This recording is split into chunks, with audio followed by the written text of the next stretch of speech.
Halo semuanya, perkenalkan nama saya Angelica Bro Prangenangin. Di sini saya akan menjelaskan tentang perjuangan pembebasan Irian Barat. Berikut ini adalah penjelasan saya tentang perjuangan pembebasan Irian Barat. Perjuangan pembebasan Irian Barat. Menurut ketentuan KMB atau Konferensi Meja Bundar, masalah Irian Barat ditunda penyelesaiannya hingga setahun. Semestinya, pada akhir tahun 1950, Belanda mengembalikan Irian Barat kepada pihak Indonesia. Tetapi keputusan KMB tersebut tidak dipatuhi oleh Belanda. Belanda ingin tetap mempertahankan Irian Barat.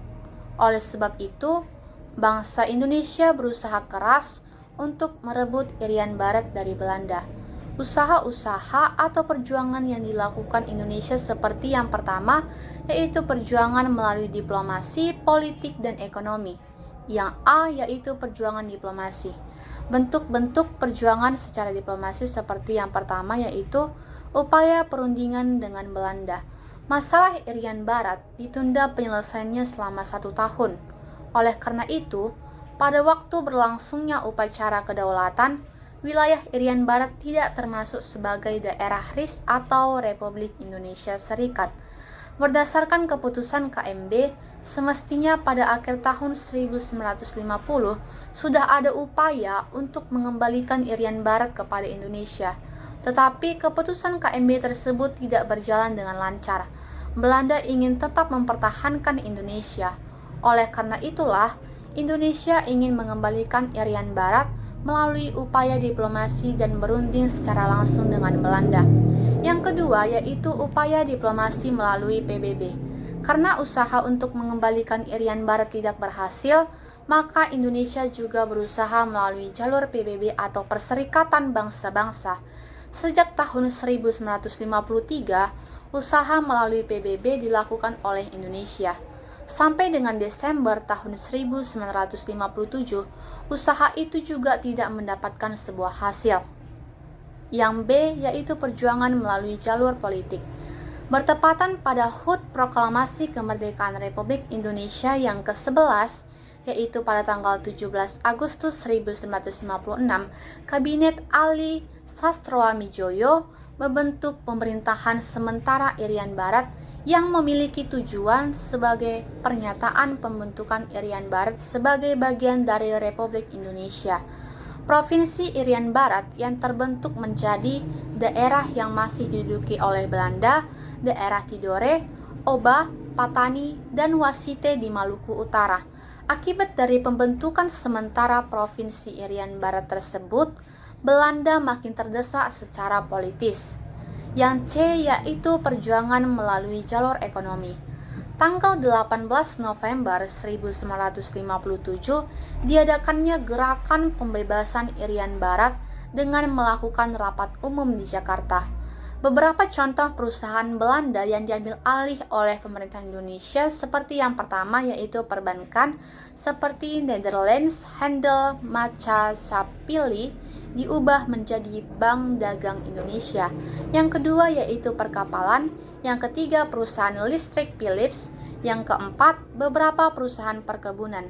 Untuk meningkatkan gerakan tersebut, maka tanggal 10 Februari 1958 pemerintah membentuk FNPIB atau Front Nasional Pembebasan Irian Barat. Perjuangan yang kedua ialah perjuangan dengan konfrontasi bersenjata. A. Perjuangan melalui Trikora. Berbagai cara dan usaha Indonesia untuk membebaskan Irian Barat belum berhasil karena Belanda semakin bersikap keras dan tidak mau mengalah. Pada tanggal 17 Agustus 1960, Indonesia memutuskan hubungan diplomatik dengan Belanda. Perjuangan pembebasan Irian Barat selanjutnya diarahkan dengan cara militer. Melihat aksi Indonesia, Belanda tidak tinggal diam. Belanda membentuk Dewan Papua yang bertugas untuk menyelenggarakan penentuan nasib sendiri bagi rakyat Irian Barat. Langkah-langkah yang dilakukan oleh Belanda yaitu yang pertama, membentuk negara boneka Papua, Yang kedua, mendatangkan bantuan dan mengirim pasukan dengan kapal perang Belanda ke perairan Irian Barat. Yang ketiga, memperkuat angkatan perang Belanda. Pada tanggal 19 Desember 1961, melalui rapat umum di Yogyakarta, Presiden Soekarno merancangkan Tri Komando Rakyat atau Trikora. Isi dari Trikora tersebut ialah yang pertama, gagalkan pembentukan negara Papua. Yang kedua, kibarkan bendera merah putih di Irian Barat. Yang ketiga, bersiaplah untuk mobilisasi umum guna mempertahankan kemerdekaan dan kesatuan tanah air. B. Operasi militer di bawah Komando Mandala.